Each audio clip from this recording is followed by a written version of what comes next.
What's up, guys?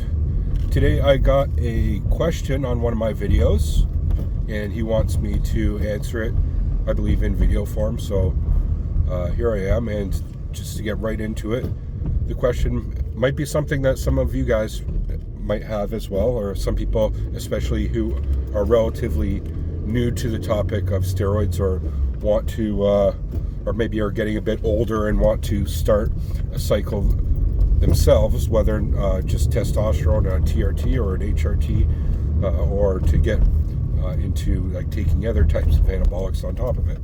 So to get right to it, he's asking what is the safest steroid, particularly safest one I've done.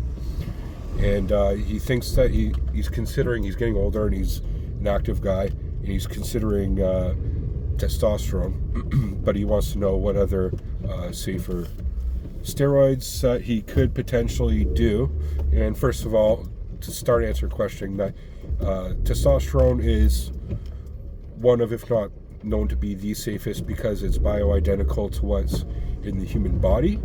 But you got to be careful, because that's only in a particular low dose. Once you get into higher doses, say above 300 milligrams a week, then it becomes not kind of safe, because it converts to estrogen, and you need something to mitigate the estrogenic effects, preferably not an AI, which is an aromatase inhibitor, because that could crush the estrogen. Estrogen is not all bad. That's one of the points of taking testosterone, is for the estrogen.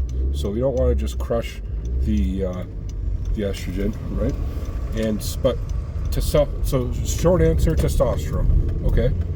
And you don't take any other compounds such as DHT, dihydrotestosterone derivatives, or the NOR19 ones without having a testosterone base. That's kind of the key, okay?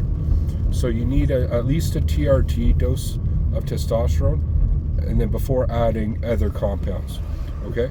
Now, what is safe and what is not safe, particularly what you could add on top of that, there are, I would say, 3 or 4 that are safe. That would be a safe stack on top of testosterone base, okay? The first one, which is very popular at the moment, which is the first one I took, is a primobolan. Now, generally people do a primobolan testosterone at a 1-to-1 ratio. Some people go a little bit higher on the primobolan, and some people go a little bit lower, especially when they're just taking a TRT dose. They might just add on 100 milligrams of primo, and I don't even know what that dose would really do much, but it definitely would. It potentially could help mitigate any estrogenic side effects you might have. Some people are more hyper responders than others, hyper converters to estrogen than others. So a little bit of primobolan can help mitigate. It's one of the compounds that is known to block essentially estrogen testosterone from converting to estrogen, and that's something you don't want. You don't want man titties. You don't want a whole bunch of acne and high blood pressure and a whole bunch of other things. Just look up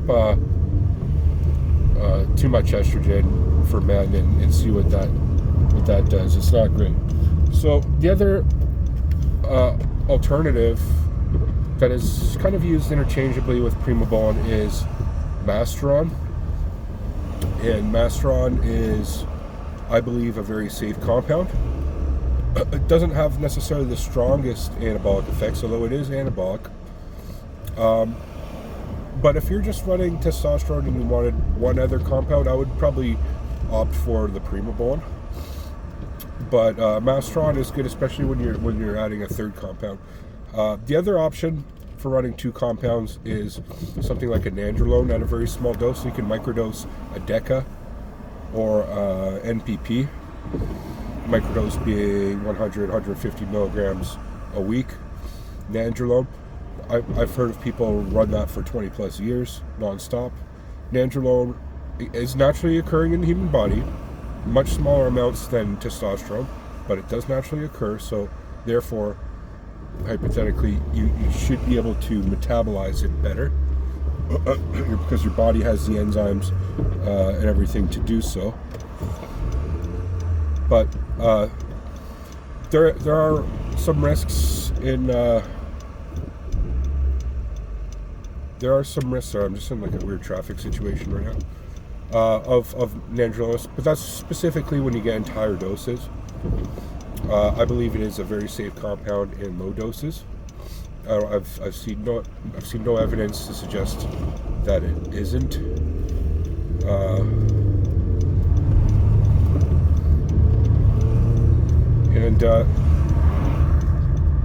So okay, sorry, I'm out of this weird traffic situation there.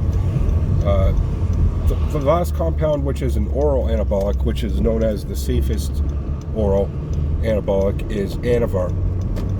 Anavar, you take either just ingest it in your mouth or crushed up. It comes in a lot of time powder form anyway, in a capsule. You put sublingually under your tongue, and it is known to be a safe compound, except you don't run it for long periods of time. That's what makes it safe. You only run it for like 6 weeks at a time, and you need that testosterone base because it's a DHT steroid. It can shut down your pituitary gonadal system, which essentially shuts off your nuts. You get hypogonadism. Hypo means lack of, essentially, nuts, gonads, nuts. So you lose your nuts, essentially. You lose your testosterone. So you want to run it with testosterone. But so I think the short answer for you is, especially if you're an older age, I don't know, you never mentioned how old he is, but say if he's 45, 50 years old, the smart thing would be to start with a TRT dose at 250 milligrams a week. Then, if you wish to choose so, you can add on something like a Primobolan up to 250. I would start with 100, go up to maybe 200 Primobolan a week, and I think you want to cycle Primobolan. You don't want to run that necessarily continuously, like every 10 to 12 weeks. Essentially, you go off it and then go on it again. So that's something you can do. And the last and also very safe choice that is kind of with the glue that brings everything together, that works symbiotically with anabolics and creates the protein synthesis and the proliferation of tissues all throughout your body, is the human growth hormone. I think a big mistake a lot of people who are getting into anabolics, they're so hyper focused on anabolics, they forget about the human growth hormone. And I think a lot of people are kind of thrown off by human growth hormone because they think that they're going to get, their fingers are going to turn into sausages, they're going to get a big forehead, and their heart is just going to expand too big out from their thoracic cavity. That's not necessarily the case. Obviously, if you abuse it, you can abuse it. But if you take like 2 IUs a day on top of that 250 milligrams a week of testosterone and say 200 milligrams a week of Primobolan, and this is I think a very safe and effective dose. Obviously, it's not going to be like a bodybuilding dose, but if you're somebody who's a gym enthusiast, there's no reason why you cannot make significant gains on that at any age. 50 years old especially. Your stamina, your well-being, everything will be great. So then once you do that, if you choose to go take it a step up, you can titrate the doses up a little bit to that 1-to-1 ratio Primobolan testosterone. If you want, go all the way up to 400. Now, I wouldn't recommend that as necessarily safe anymore, but it's not necessarily dangerous either if you run it for like a cycle period of 3 months. If you run that for 3 months and then you went back to the TRT dose, I think you'll be fine. Now, obviously, everybody should get their blood work done to monitor if it is indeed being safe, because the last thing you want is for something to be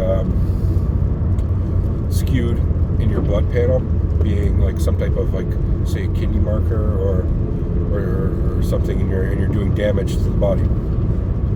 At the dosages that I suggested, I don't see that being a particular issue, but it's better to be safe than sorry. So there's my safe way of doing steroids. That's what he wanted. He wants, what's the safest thing to do? He's getting into it. I want to be safe. Well, there you go. Start with 250 tests, maybe add 200 Primobolan in a week, and then add 2 IUs of human growth hormone a day. And you can even bump that up to 4 IUs a day eventually. See how you respond to it. Human growth hormone's expensive. A lot of people, that's another reason why people are discouraged from getting that. And it all adds up, right? Primobolan's expensive. Testosterone. You know, you need a good source. You know, if you're doing the Primobolan and other things, you're probably going to have to get an underground source, which is essentially a black market source. So you got to be careful there. But it's doable. Watch my other videos on that. If you have any more questions based on this video, leave in the comments below, and I'll try to address that as best I can. But what do you guys think? Maybe some of you guys are experienced taking steroids for years. What do you think my recommendation was? Good, bad, anything else? What, did I miss anything? Leave in the comments section below. Okay, guys? Thanks for your question, and thank you for watching.